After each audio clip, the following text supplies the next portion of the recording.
Hello, എല്ലാവർക്കും നമസ്കാരം. ഇന്ന് നമ്മളുള്ളത് ഡൽഹിയിലുള്ള ജന്തർ മന്ദർ റോഡിലെ കേരള ഹൗസിലാണ്.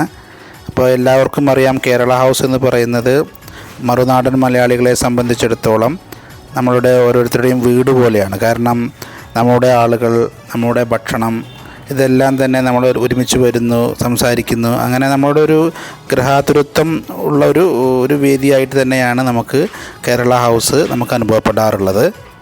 മാത്രമല്ല, നമ്മുടെ സമൃദ്ധി ക്യാൻറ്റീൻ എന്നൊരു ക്യാൻറ്റീൻ ഉണ്ട് അവിടുത്തെ എംപ്ലോയീസിന് വേണ്ടിയിട്ടുള്ളതാണ്. പക്ഷേ അത് അവിടെ പബ്ലിക്കിനും പോകാം, ഭക്ഷണം കഴിക്കാം, കുറഞ്ഞ ചിലവേ ഉള്ളൂ, നല്ല ഭക്ഷണം കിട്ടുന്നതുമാണ്. പക്ഷേ ഇതിനൊക്കെ അപ്പുറം നമ്മുടെ കേരള ഹൗസ് അതിൻ്റേതായിട്ടുള്ള ഒരു പ്രധാനപ്പെട്ട റോളുകൾ നിർവഹിക്കുന്നുണ്ട് എന്നുള്ളതാണ്.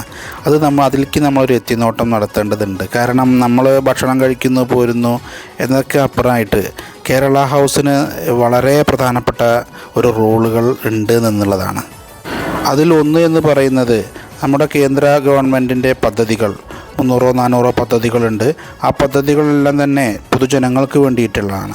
അപ്പോൾ ഈ പദ്ധതികൾ നമ്മുടെ സ്റ്റേറ്റിലേക്ക് എത്തുന്നത് ഈ കേരള ഹൗസ് മുഖേനയാണ്. കാരണം വിവിധങ്ങളായിട്ടുള്ള പദ്ധതികൾ എത്തരത്തിൽ നിർവഹിക്കുന്നു, അതിൻ്റെ ഗ്രാൻഡ് കാര്യങ്ങൾ, ഈ സംഭവങ്ങളെല്ലാം തന്നെ അതിൻ്റെ ചർച്ചകളും അതിൻ്റെ കാര്യങ്ങളെല്ലാം കോർഡിനേറ്റ് ചെയ്യുന്നത് കേരള ഹൗസിൽ നിന്നുമാണ്.